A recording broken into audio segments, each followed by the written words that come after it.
Buenos días, hermano. Dios le bendiga ricamente. Estamos grabando ahora desde otra posición. Tengo un juguete nuevo, como lo ven aquí. No tenemos cable. La buena tecnología funciona. Vamos a estar trabajando hoy, como ya sabían, en 2 Corintios capítulo 2, versos 12 hasta el 3.3. Repito, 2 Corintios capítulo 2, versos 12 hasta el 3.3. Esa es la parte que nos toca hoy, 2.12 hasta el 3.3. Así que vamos a orar, pedirle al Señor que nos guíe en esta clase y aprovechar el tiempo porque los días son cortos. Después podemos hablar de otras cosas que necesitamos hablar. Padre, gracias por la bendición de estar juntos una vez más y poder compartir contigo este tiempo. También unos con otros, reconociendo, Señor, que tú eres el dador y proveedor de todo. Tu palabra enseña que en vano nos reunimos y tú no estás con nosotros. Y por eso pedimos tu presencia entre nosotros. Tu promesa es que estarás cuando 2 o 3 se reúnen en tu nombre. Y hoy queremos reunirnos en tu nombre. Para poner este tiempo y esta clase en tus manos y pedirte que nos moldees por tu Espíritu Santo. No son mis palabras, ni son mis actitudes, ni mis ejemplos, sino tu palabra la que puede edificarnos. Y pedimos que así lo hagas. Gracias por los hermanos que pueden ver también en video y edificarse desde sus propias casas. Pedimos, Señor, que nos bendigas en todo y también el culto de hoy. En Cristo Jesús lo pedimos. Amén y amén. Bien, vamos a leer entonces 2 Corintios 2, 12 hasta el 3.3. Como ven, no es tan largo la lectura. Lamentablemente estoy en 1 Corintios, así tengo que cambiar rápidamente. Siempre pasa. 2.12. A ti puedes leer tú del 12 hasta el final del capítulo. Mauro, tú lees los últimos, del 3.1 al 3.3. Ahora bien, cuando llegué a Troas para predicar el Evangelio de Cristo, descubrí que el Señor me había abierto las puertas. Aún así me sentí intranquilo por no haber encontrado allí a mi hermano Tito, por lo cual me despedí de ellos y me fui a Macedonia. Sin embargo, gracias a Dios que en Cristo siempre nos lleva triunfantes y por medio de nosotros esparce por todas partes la fragancia de su conocimiento. Porque para Dios nosotros somos el aroma de Cristo entre los que se salvan y entre los que se pierden. Para estos somos olor de muerte, que los lleva a la muerte. Para aquellos, olor de vida, que los lleva a la vida. ¿Y quién es competente para semejante tarea? A diferencia de muchos, nosotros no somos de los que trafican con la palabra de Dios. Más bien, hablamos con sinceridad delante de Él en Cristo, como enviados de Dios que somos. Hasta el 3. 3.1 al 3, sí. 13 o 1. 3.1 al 3. Comenzando otra vez, recomendando nosotros mismos o tenemos necesidad como algunos de carta de recomendación para vosotros o de recomendación de vosotros. Nuestras cartas sois vosotros, escritas en nuestros corazones, conocidas, leídas por todos los hombres, siendo manifiesto que sois carta de Cristo, expedia por vosotros, escrita con tinta, sino con el Espíritu del Dios vivo, no en tablas de piedra, sino en tablas de carne del corazón. Amén, amén, amén. Bien, recuerden que Pablo está tratando toda esta carta de defender su ministerio, porque está siendo muy atacado, especialmente porque cambia mucho de idea, ¿verdad? Y aquí empieza a hablar de su tercer cambio de viaje. Recuerden que le había prometido ir a Corintio y ya 3 veces había hecho el cambio. No puedo. Y está explicando la tercera vez que va a cambiar, lo cual a cualquiera le caería mal. Si nosotros hacemos un plan de viaje para Guatemala, por ejemplo, y empezamos a cambiarlo como lo hemos hecho, sin duda que cae mal. Entonces, no olvidemos que él está haciendo esto, sobre todo para defender su ministerio apostólico. Y aquí profundiza un poco más en su defensa. Pablo no quiere decir, yo no estoy yendo por cualquier razón. Él va a explicar la razón que él entiende y por qué él acepta eso. Eso lo va a hacer en 3 partes. Hoy vamos a estudiar nomás una, por supuesto. Va a abarcar desde ahorita, desde el 2.12 al 3.3, que es lo que estamos estudiando hoy. Después estudiaremos del 3, 4, 5 y 6. Y por último estudiaremos el 3, 7 al 18. O sea, en estas 3 partes Pablo va a explicar todas estas cosas. Pero sobre todo esta primera parte, él va a sentar la base, yo diría la base teológica que él tiene para hacer este cambio y en qué se basa en ello. Por eso va a tratar de lo que ya ha vivido con la iglesia y la realidad que están viviendo, y sin duda que es importante porque va a sentar esta base.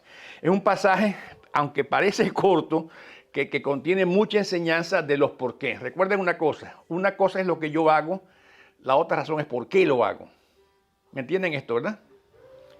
Yo hago algo, pero tengo una razón para hacerlo. Si ustedes me ven, por ejemplo, salir de aquí ahorita corriendo de este salón, Hay una razón. hay una razón. Puede ser que me enteré de algo que pasó afuera, puede ser que esté enfermo el estómago y vaya corriendo, puede ser que cualquier cosa, me volví loco. Pablo va a explicar las razones por las que hace esto y empieza a hacerlo de esta manera en estos versos primeros del capítulo 2, versos 12 y 13. Este es su último cambio de viaje y empieza a hablar básicamente de lo que había hablado al principio en la parte del sufrimiento. Ahora bien, dice, como llegué a Troas para predicar el Evangelio, dice que encontró una buena oportunidad de predicar el Evangelio. Dice, descubrí que el Señor me había abierto las puertas. Pero encontró otro problema. Él había enviado a Tito a Corintios con la primera carta de Corintios y esperaba ya encontrar en Troas a Tito con la respuesta, la reacción de la carta. Y al no encontrar a Tito en ese lugar, dice, no encontré a Tito, claramente dice Pablo, y no lo esconde, ¿qué es lo que sintió? Me sentí intranquilo por no haber encontrado allí a mi hermano Tito. Pablo se sintió intranquilo, angustiado podría decirse, preocupado. ¿Qué pasó con la carta de Tito que yo envié con Tito? Que Tito no está aquí para responderme las preguntas que quiero hacer, que para no traerme las noticias. Y él claramente dice Pablo, no lo esconde, me sentí intranquilo, me preocupé. Cualquiera diría, pero un apóstol preocupado. Sí, los apóstoles también se preocupan. Los cristianos también nos preocupamos, no es nada escondido, ¿verdad?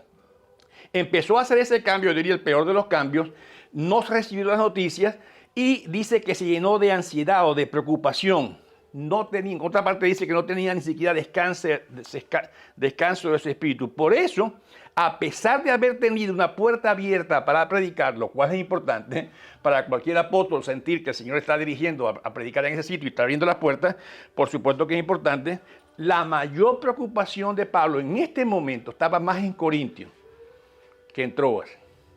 Recuerden, Pablo les estaba rescatando a esta iglesia que él mismo había fundado y que aparentemente le estaba yendo mal en ese momento por las situaciones que estaban pasando de rebeldía. Así que él se preocupa más por Tito y usará este tema a pesar de que yo diría que lo pone mal contra los que lo critican, aunque lo pone mal, no lo esconde. Diría, pero bueno, ¿qué prefieres tú como apóstol? ¿Predicar o vas a sentir ansiedad por la otra cosa? Pablo dice, yo sentí ansiedad, me sentí preocupado, no lo esconde. Así que Pablo lo que está haciendo es demostrando el amor y preocupación genuina que como apóstol tenía por esa iglesia de Corintios.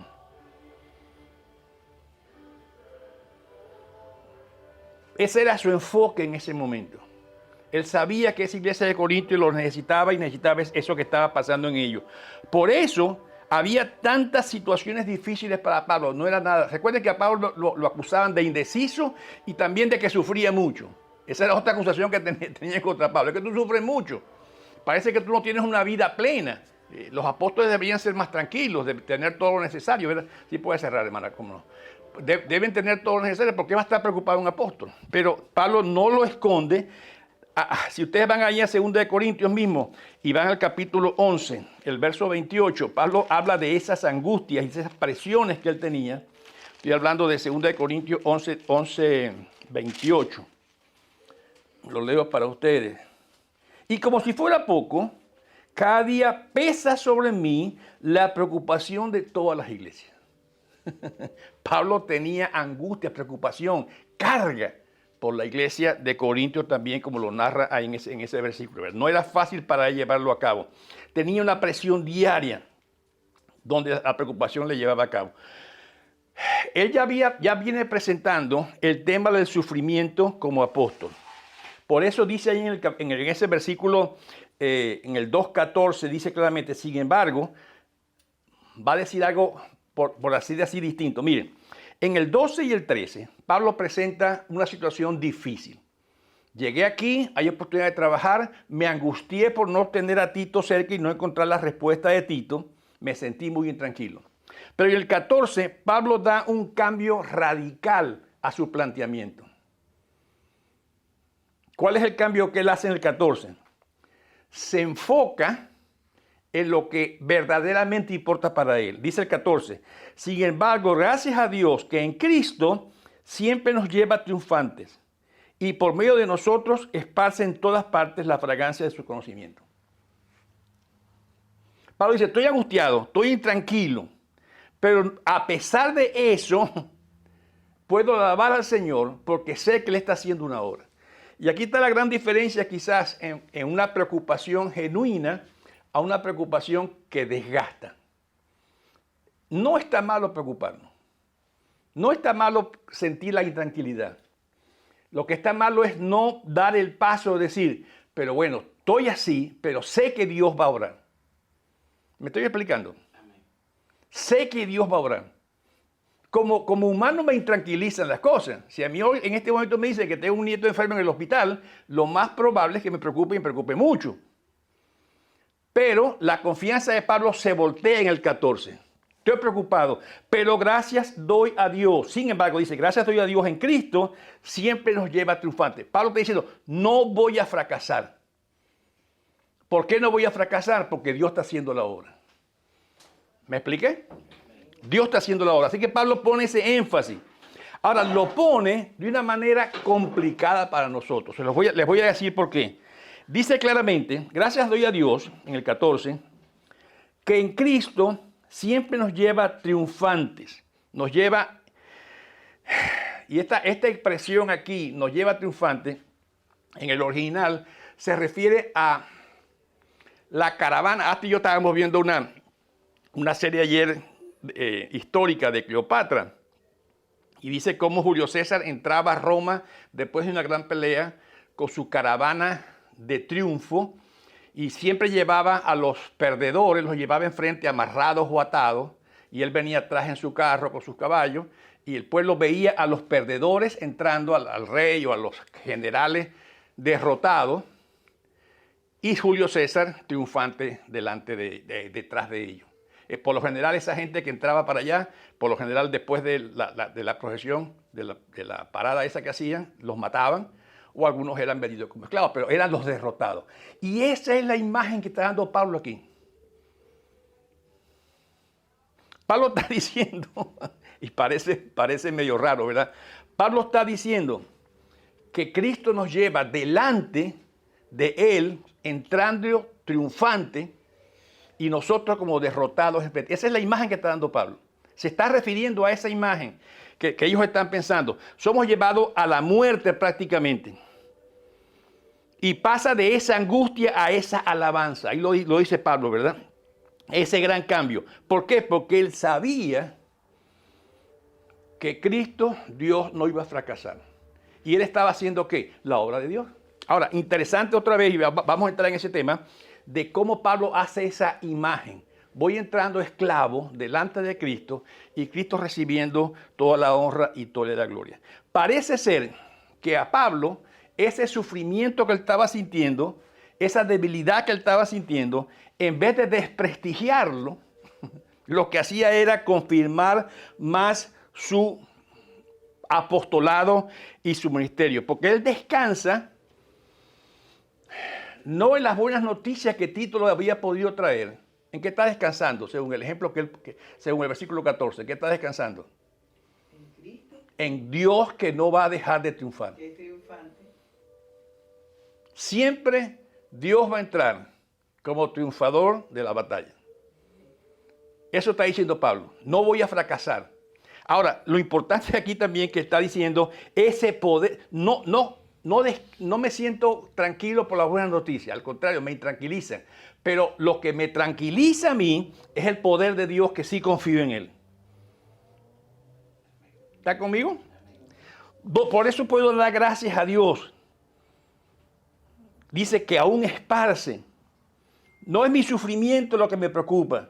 No es la obra. Lo que estoy diciendo es que yo puedo descansar, dice Pablo, en que Dios es soberano y Él está en control. Y así Tito no venga, y así Corintios ni me avise nada, Dios va a ser triunfador. Ahora, ese es el concepto básico de Pablo para superar este tipo de cosas. Porque en la vida enfrentaremos cosas que nos van a angustiar y nos van a inquietar. No somos inmunes a eso. Lo que pasa es en qué pongo yo mi descanso o mi confianza. En la angustia y en el problema, o en que decir, Dios es soberano. Y no sé por qué pasó esto, pero Dios está en control. Eso es lo que le da a Pablo la fortaleza y la base. Yo diría lo que debemos buscar también nosotros, por cierto. Por eso no está hablando de su sufrir, sino está hablando de lo que él confía en Dios. Estoy intranquilo, sí, pero gracias a Dios que él entra triunfante. ¿Ok? Y por eso vamos a fijarnos en esa frase, en esas claves, por decir, que él da. Por ejemplo, la primera clave dice, Dios va triunfante, Cristo va triunfante, Cristo va en la carroza triunfante y difunde ese conocimiento de la gracia de Dios en Cristo para siempre, y Él nos lleva con Él. Ahora repito, no nos lleva en la carroza del triunfo. Pablo dice, me lleva como esclavo adelante. Por eso sufre.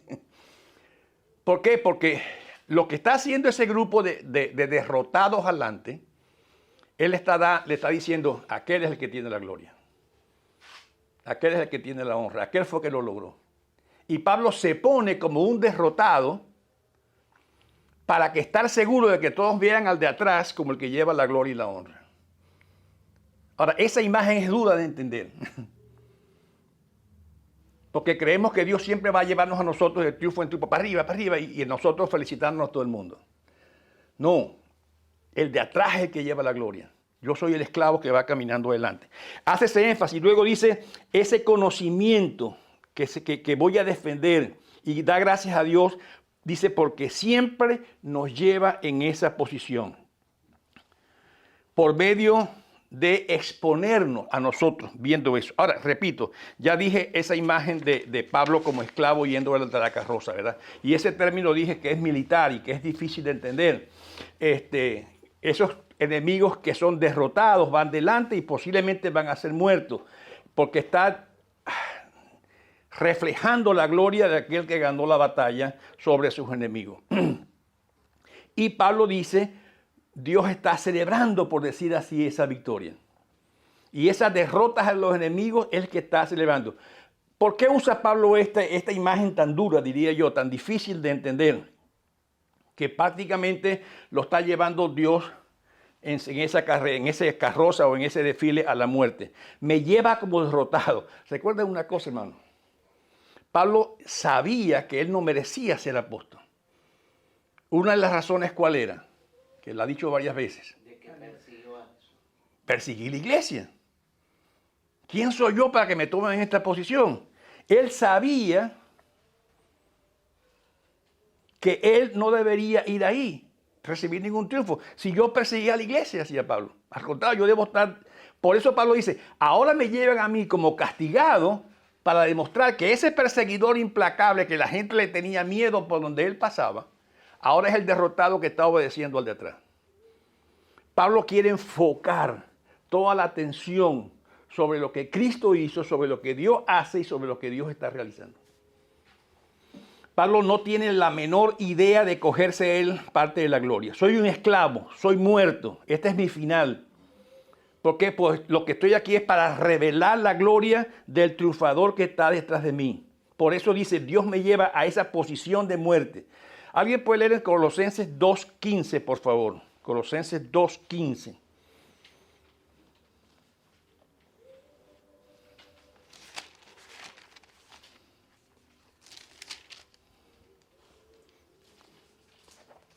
Si no se apura, se los leo yo. Despojando a los principados y a las potestades, los exhibió públicamente, triunfando sobre ellos en la cruz. Correcto. Dice mi versión, desarmó a los poderes y a las potestades y por medio de Cristo los humilló en público al exhibirlo en su desfile triunfal. La misma idea que estaba dando Pablo allá en Colosenses. Está entrando con los poderes. Todo lo que estaba en contra de él, ahora son sus esclavos. Ahora están aquí como mis esclavos porque yo los derroté. Humillados. Y él dice, yo era enemigo del pueblo de Dios. Y fue vencido. Cuando Pablo fue llamado, dice que iba respirando amenazas, dice. Era tanta la raya que tenía que respiraba amenazas. Hacia Damasco, ahí fue tumbado por el rayo de luz. Algunos dicen que se cayó del caballo, la Biblia no habla del caballo, pero se pudo caer de alguna parte, se supone que iba en caballo. Y dice, ahora soy un esclavo.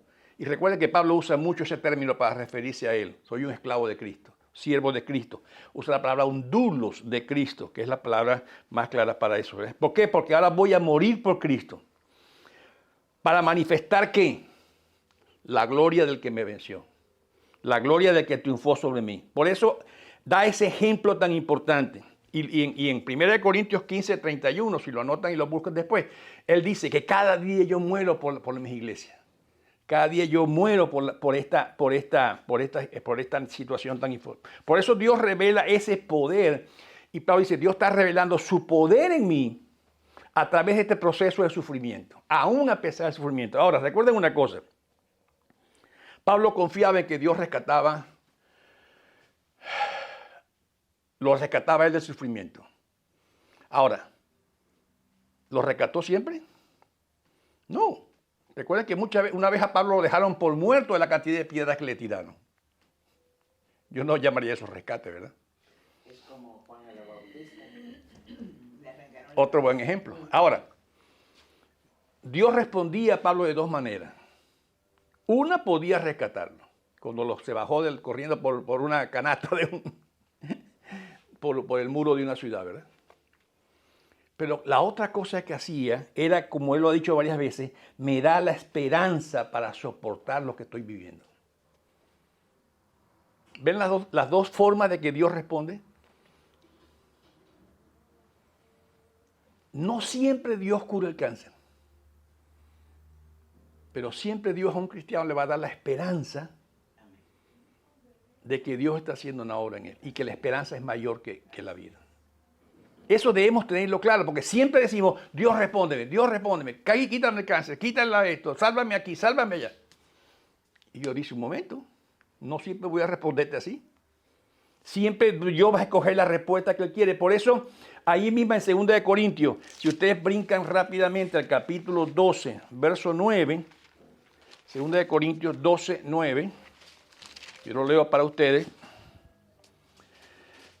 Dice aquí la palabra, 12, 9. Pero Él me dijo, te basta con mi gracia, pues mi poder se perfecciona en la debilidad. Por lo tanto, gustosamente haré más bien alarde de mis debilidades. Pablo está hablando del aguijón en la carne que tiene, de la angustia que le promueve eso. Y Dios dice, y Pablo dice, no me lo quitó. ¿Qué hizo con el aguijón? Lo que hizo fue darle esperanza de que Él se va a bastar por la gracia de Él. Mire, como humanos somos muy, muy propensos a apuntarnos nosotros mismos y a creer que lo logramos. Y Dios jamás va a compartir su gloria con nosotros. Dios jamás va a compartir su gloria con nosotros. Adelante, hermano. En nuestra congregación allá, varios supuestamente siervos llegaron a orar por una hermana. Pero varios decían que se iba a curar. Y el hermano supuestamente estaba entregado más a Dios. Y la hermana se murió. Y el hermano ya no quiso ir. Porque Ese Dios es... pensó que Dios no le había respondido. Exacto. Y ese es el de todos los días, como dice usted. Dios es Dios y hace lo que quiere como quiere. Y lo va a hacer. Ahora, recordemos una cosa. Y he aprendido aquí. ¿Cuántos años nos regala Dios en esta vida? Para que nos espere por toda la eternidad. La Biblia dice que tenemos otros días contados, por cierto. Ahora, ¿cuál es el asunto? Siempre espero una respuesta de Dios, pero la que yo quiero. Y Pablo dice, no, dice, yo oré por ese aguijón en la carne y Dios me dijo, Pablo, tranquilo, bástate mi gracia. Porque mi poder, que es lo que yo quiero que se vea, mi poder, yo no quiero que se vea tu poder, ni tu gracia, ni tu bendición, ni tu riqueza, ni tu prosperidad. Yo quiero que se vea mi poder. ¿Y cómo se ve mi poder? Siendo tú el más humilde. ¿Ah? Siendo tú el débil. Siendo tú el débil, perfectamente. Ahora, ¿difícil de tragar la píldora? Sí, es difícil de tragar la píldora. Estaba oyendo yo un testimonio manejando para acá, que eran dos gemelas en el holocausto, las pusieron en un hueco, las ponían en un hueco, y con lodo, con pupú, peste, y el hueco de ella cogieron garrapatas. Y la hermana le dice, y entonces una de las gemelas le dice a la otra, ora al Señor y darle gracias por la garrapata. Y ella estaba enojada con Dios y ella no, que yo no voy a orar por eso. Bueno, gracias a las garrapatas los soldados no pasaban por ese hueco. Y ellos pues encontraron Biblia y estaban... Estaban de la suya. Sí, yo he escuchado... Y eso me enseñó. Yo he escuchado ese testimonio también. Dios obra. Ahora, dice lo que está diciendo Pablo en esos versículos que siguen, 15, después que alaba, en el 14 y 15 que alaba al Señor, sigue diciendo que esto esparce un olor agradable de Cristo. Huele a Cristo cuando esto pasa. Perdón. Por eso dice, ¿verdad? Porque para Dios nosotros somos el aroma de Cristo entre los que se salvan y entre los que se pierden. Para los dos olemos. Para unos olemos muerte, para otros olemos vida. Interesantísimo los ejemplos que está usando Pablo aquí para nosotros. Cuando un cristiano verdadero, genuino, viviendo en el Espíritu, llega a un sitio, hay un olor agradable. Ahora, a no todos les va a gustar ese olor. Algunos van a decir, olor a muerte. ¿Por qué? Porque su corazón está lejos de Dios. Hay personas que Dios ha tocado entonces y dice, ay, el olor agradable a vida. Y se acercan a aquello. Pablo está diciendo las dos cosas. Pablo dice, a no todos les va a gustar mi olor. No digo que no usaba desodorante, sino que no les va a gustar el olor a Cristo. Buen chiste, ¿verdad hermano? Todo lo hace el Señor. Todo se eleva a Dios, no a mí. Pablo dice, mi sufrir, lo que está haciendo es revelando a Dios. Y Pablo sigue ese ejemplo. Fue lo que hizo Cristo, ¿verdad? Cristo fue uno de los que más sufrió aquí en la tierra. Porque ese sufrir refleja a Dios. Solo soy un instrumento, decía Pablo. Instrumentos para vida de algunos, otros para muerte de algunos. El Evangelio, como llega a un sitio, lo que hace es revelar la condición de la persona. Hay gente contraria, reacia y que va a atacar inclusive violentamente a gente que va a decir, esto es lo que yo quería oler. Pero eso refleja el corazón de la gente. La respuesta al Evangelio revela el corazón que tienen, ¿verdad? Por eso sigue diciendo Pablo y usa esa figura y dice claramente en el verso 16, si ustedes lo miran, estos somos olor de muerte a los que lleva la muerte, para aquellos somos olor de vida que lleva la vida. Y luego hace la pregunta, ¿quién es competente para semejante tarea? ¿Quién es capaz de hacer esto? Tremenda pregunta, ¿verdad? ¿Quién es competente? ¿Y la respuesta cuál es? Nadie es competente. Para esta tarea nadie es competente, pero ahí es donde Pablo afinca su ministerio. Y Pablo está diciendo claramente, nadie es competente, yo no soy competente, pero, y me recuerda ahora a Moisés allá cuando fue llamado en la zarza ardiente, que fue llamado a liberar al pueblo. ¿Qué fue lo que hizo Moisés? Yo, Señor, manda a otro. Yo soy mudo, yo soy gago, yo tengo años fuera de aquello, ya no, ni tengo idea de lo que está en Egipto. Y Dios le dijo, yo voy contigo. Y es lo que está diciendo Pablo aquí, una cosa muy parecida. Moisés, yo voy contigo. Pablo, yo voy contigo. No es tu competencia, no es tu fuerza, no es tu capacidad. Nadie es competente, pero Pablo dice, yo sí soy competente y por eso se llama apóstol. Yo soy apóstol competente porque Dios me capacita. ¿Está claro? Es interesantísimo, ¿verdad? Yo soy competente porque Dios me está capacitando para hacerlo. Ojalá entendamos eso nosotros también, que no somos competentes para la tarea. Y ahí en 1 Corintios 15 también, yo lo puedo buscar también para ustedes, 1 Corintios 15, 9 y 10. Estoy en segunda. No, estoy en primera y después estoy en segunda. Ahí en 15, 9 y 10.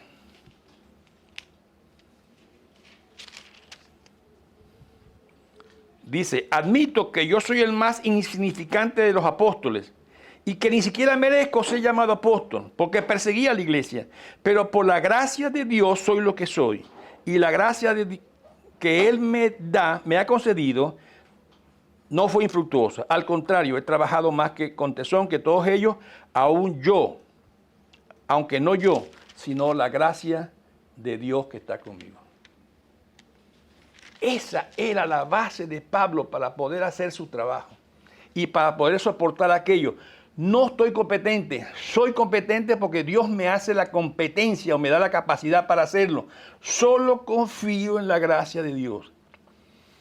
Por eso podía soportar aquella situación. Estamos leyendo en 2 Corintios, capítulo 2, 12 al 3, hermana Chiqui.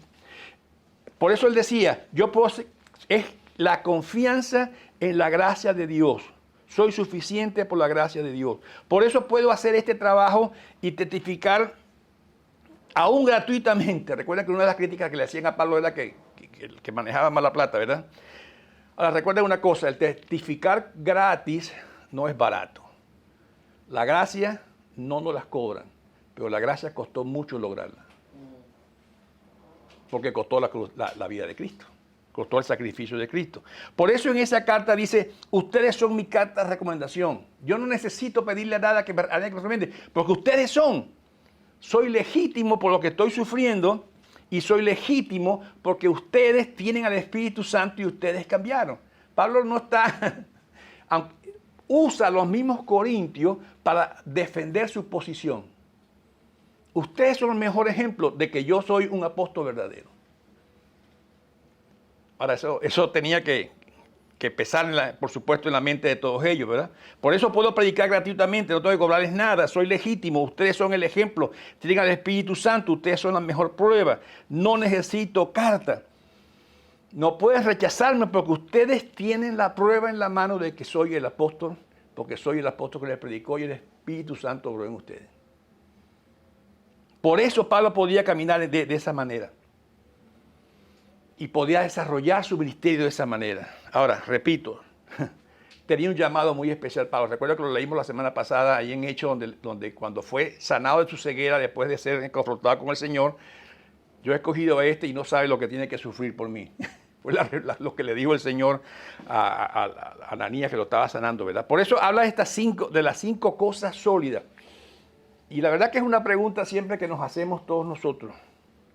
Porque no es fácil sufrir lo que Pablo sufrió. No, yo creo que ninguno aquí ha sufrido ni siquiera un 1% de lo que Pablo sufrió. Mucho menos acercarse. Pero ¿qué tenía Pablo adentro? ¿Cuál era su base para hacer en esto? Él reconocía que no era de él, que era recibido por la gracia, pero la primera base en la vida de Pablo, y lo hemos visto y lo vamos a seguir viendo, es que confiaba en la soberanía de Dios. Dios está en control sobre todo lo que pasa, incluyendo mi sufrimiento. Dios está en control. Dios me lleva a la muerte allá delante de la carroza para demostrar que el triunfador fue Él. Pero Dios es soberano para todo esto. Si no fuera por nuestro sufrimiento, no nos acercaríamos a Dios. Ni se revelaría la gracia de Dios. Porque ese sufrimiento lo que hace es revelar lo que Dios está haciendo. Ahora, Dios se revela su presencia y su poder, como estamos diciendo, a través de ese sufrir. Pablo estaba, por decir así, encarnando el Evangelio. Y lo vemos, y lo que estaba haciendo era reflejando lo que su maestro había hecho. Cristo vino a la tierra a morir. No vino, con cuidado, a triunfar. Desde el primer momento que Cristo nace, desde la planificación, estaba listo, estaba predestinado a morir. El gran fracaso, podríamos decirlo. Pero por supuesto sabemos que no es el fracaso. Pero a través de ese sufrimiento de Cristo, ¿qué se reveló? El gran amor de Dios. El gran amor de Dios. Su vida es un evangelio encarnado como el evangelio de Cristo. Y aquí Pablo une dos cosas que para nosotros son muy importantes y que a veces la tiramos para atrás. Lo que yo predico y lo que yo hago.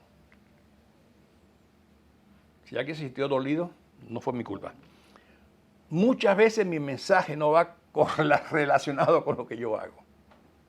Y Pablo dice, y aquí estoy cambiando los dos. Por eso podía decir, mi suficiencia o mi capacidad se muestra en esa disposición aún a sufrir para predicar el evangelio gratuitamente. Sin motivos ajenos, sin motivos escondidos. Sin cosas escondidas, y se manifiesta por el estilo de vida que yo estoy teniendo. Por eso en ese verso 3, en ese capítulo 3, verso 2 dice, ustedes son nuestra propia carta escrita en nuestros corazones, conocida y leída por todos. Ustedes saben que lo que estoy diciendo es exactamente eso. Los corintios, ya hablé de la soberanía, hablé de la revelación por el sufrimiento y de la suficiencia de Pablo, pero los corintios, en su conversión y en su cambio, son la prueba de mi legitimidad como apóstol. Recibieron al Espíritu Santo. Así que si me rechazan a mí, están rechazando lo que Dios hizo en ustedes también. Pablo es muy difícil de agarrar en algo fuera de base, ¿verdad? Y él dice claramente, aunque estoy defendiendo mi legitimidad como apóstol, mi objetivo no es que ustedes sepan que yo soy apóstol. Mi objetivo es que sepan que Dios me hizo apóstol para ustedes y me ha hecho pasar esto por ustedes. Ustedes son esos hombres creyentes que pueden hacer la cosa. Ahora, estas verdades que Pablo dice, y estamos terminando, por cierto, estas verdades que Pablo ha enseñado, debemos nosotros tratar de decir, bueno, ¿qué me enseñan a mí hoy? ¿Qué me dan a mí hoy, en el siglo XXI, después de tanto tiempo que Pablo pasó? Y yo diría que esas bases que hablé de la vida de Pablo, la primera es la soberanía de Dios. Lo que debíamos preguntar a nosotros es, ¿cuánto estoy confiando yo en la soberanía de Dios para mi vida? Ya dije hace un ratico, todos nosotros vamos a ser confrontados con problemas difíciles. Todo. ¿Cómo tuvo esa operación? Qué bueno. Todos somos confrontados con problemas difíciles. Ahora, ¿cuánto en ese momento yo digo, Señor, tú eres soberano? ¿Por qué pasó esto? No tengo ni la menor idea. Pero tú eres soberano. ¿Qué nos da eso a nosotros? Una base donde pararnos en un mundo que se mueve. El mundo se está moviendo, señores. Políticamente, económicamente, socialmente, religiosamente y cualquier mente que ustedes quieran inventar. Ya están inventando hasta la otra pandemia, ¿verdad? El mundo se está moviendo. ¿Se le ha olvidado Dios al mundo? No hay posibilidad. Ahora, cuando oímos todas estas noticias, y mi esposa y yo oímos bastantes noticias, por cierto, en la radio, muchísimas, claro que nos llenamos de angustia. Pero en ese momento es donde esta base de Pablo debe ser base para nosotros. Confío en la soberanía de Dios en mi vida. esa confianza, la segunda base, esa confianza la puedo reflejar en paz y tranquilidad y alabanza que surge de entender que aún en el sufrimiento Dios puede hacer una obra perfecta. Como el caso de la garrapata. ¿A quién le vas a quitar tal con garrapata? Pues Dios está usando la garrapata para que la dejaran tranquilas esas pobres muchachas en los campos de concentración, ¿verdad? Otra cosa que Pablo está mostrando aquí es que está renunciando a sus derechos como apóstol y aún como persona misma para poner los derechos de los otros. Por eso les decía, yo los amo a ustedes y estoy dispuesto a cualquier cosa por ustedes. ¿Puedo yo renunciar a mis derechos cuando alguien los ataca por amor a esos otros? ¿Puedo yo decir, está bien, voy a quedarme callado para que esto pase? ¿O qué? Voy a aceptar esto para que esto pase por amor a otras personas. Voy a repetirlo, confío en la soberanía de Dios, reflejo la paz y en alabanza, renuncio a mis derechos, demuestro la obra del Espíritu Santo en mi vida al defender la verdad y no flaquear al defender la verdad del Señor. ¿Es mi vida un modelo para otros? ¿Les huele bien mi vida a otros? ¿Huele bien mi vida a otros para que les anime a venir a Cristo? Ahora recuerden, Pablo no es el objetivo de esto. Él quiere reflejar a Dios. Su énfasis dominante en todo el capítulo es, y ahí lo dice, señores, recuerden, Dios es el juez de todo esto. Él va a definir quién tiene la razón y quién no la tiene. No es la doctora Polo.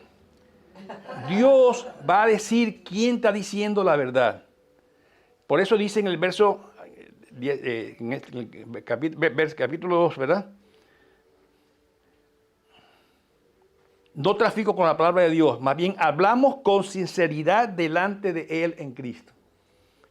Estoy diciendo esto delante de Dios y Él va a ser el que juzgue. Y eso sí pesa entre nosotros. Interesante lo que Pablo está haciendo aquí, porque sería muy fácil para él defender sus grandes logros. Pero te he dicho, señores, todos vamos a ser juzgados por Dios. Y ahí no lo vamos a esconder nada. Ni siquiera los motivos en mi corazón. Cualquiera de nosotros podría decir, yo amo mucho a tal hermano. Pero el Señor conoce tu corazón. No oye tus palabras. Y un día va a revelar tu corazón. Por eso, para nosotros hoy, cuando hablamos de ministerio, debemos tener mucho cuidado. Pablo debía tener una personalidad muy fuerte para el liderazgo que tenía. Recuerda, era un doctor en leyes religiosas. Debía tener una personalidad muy fuerte, pero él no descansaba en eso. Él no descansaba en lo que él tenía, en lo que él sabía. Descansaba en el poder de Dios. Por eso ni se atrevía a usarlo, ¿verdad? Quizás hoy en día en nuestros ministerios dependemos mucho a veces de la tecnología o de los consejos de autoayuda. Dependemos mucho a veces de entretener a la gente para que venga más gente a mi culto. ¿Y cuánto confío en el poder del Espíritu Santo para hacer el ministerio? Lamentablemente hoy muchas de los servicios de adoración parecen más show de televisión. Y se usan cambio de luces, hasta humo echan. Y cuidado con decir que el humo es... Ahí viene el Espíritu Santo en ese humo.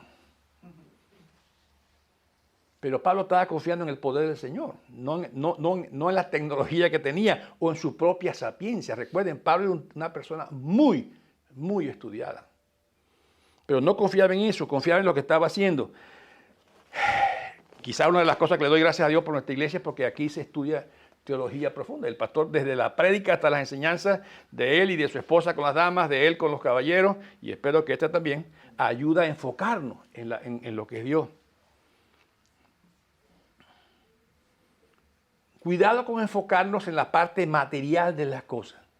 Hoy hay mucho ruido con decir, si tienes éxito financiero, es un sinónimo de éxito espiritual. No es así. Mentira de Satanás. Hay que decirlo con mucha claridad, ¿verdad? Es falso que el éxito financiero es igual que éxito espiritual. Al contrario, yo diría que es todo lo contrario. Si no, Pablo no hubiera tenido ese éxito, ¿verdad? No reconocemos que Dios puede usar el sufrimiento no siempre usa la bendición grandísima.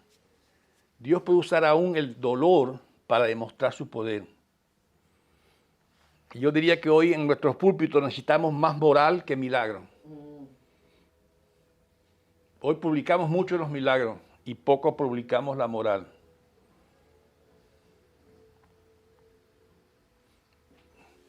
Quizás hoy sufrimos poco. Yo diría que sufrimos muy poco. Nadie les va a faltar la comida mañana en su casa, la dudo, ¿verdad? Por eso esa fe debe brotar del Espíritu Santo. La fe es la obra del Espíritu Santo en nuestras vidas. Y por eso ahí en Gálatas 5, 21 a 22, da esa lista larga, ¿verdad? Del fruto del Espíritu Santo para nosotros. Dice que son frutos de justicia. Ahora, estamos viendo a Pablo en ese proceso y nos está dando la clave para sobrevivir. ¿Sobrevivir en qué? En un mundo que se mueve mucho abajo. Y por supuesto que nos asusta. En un mundo que puede haber ataques y debilidades y asusta. Pero la base es Dios está en control. Amén. Amén. ¿Alguna pregunta extra de ustedes, aunque sea una queja? No. Qué bueno, hermano. Recuerden, 17 de marzo, el evento con la hermana Patricia que va a hacer hablar de misiones en nuestra iglesia. ¿Aquí? Aquí. Nuestro paisano, en el nombre de Jesucristo, está recuperándose. Wow. Qué bueno, Rápidamente. qué bueno. Estaba muy triste porque ¿Usted en Guatemala ya? no. Y Qué ya bueno. le quitaron todos los El aparataje. aparatos, solo uno tiene aquí para, creo que para alimentar. Pero está recuperándose. Gracias al Señor. Ya habla y... No habla.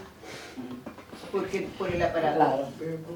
Pero hace señas y yo oré por él y me dijo, él, bueno, asiste a las iglesias católicas y estaba orando y después se persinó. Y le dije, no estás solo, está Dios Amén. contigo, los médicos y nosotros que te estamos esperando afuera. Amén. Dale, que te necesitamos. Bien, vamos a orar entonces. Padre, gracias por la bendición de escuchar la obra tuya en esta persona, por quien hemos orado. Y pedimos que estas verdades de hoy, que hemos visto en la vida del apóstol, puedan ser fijas en nuestros corazones, para que como Él busquemos tu gloria y no nuestra comodidad, para que como Él busquemos tu alabanza y no nuestra gloria. Enséñanos estas cosas en nuestros corazones para poder vivir en este mundo que se mueve, pero con la seguridad de que tú eres el dueño y control del mundo. En Cristo Jesús lo pido, Señor. Amén. Gracias, hermanos, por su tiempo. Dios les bendiga.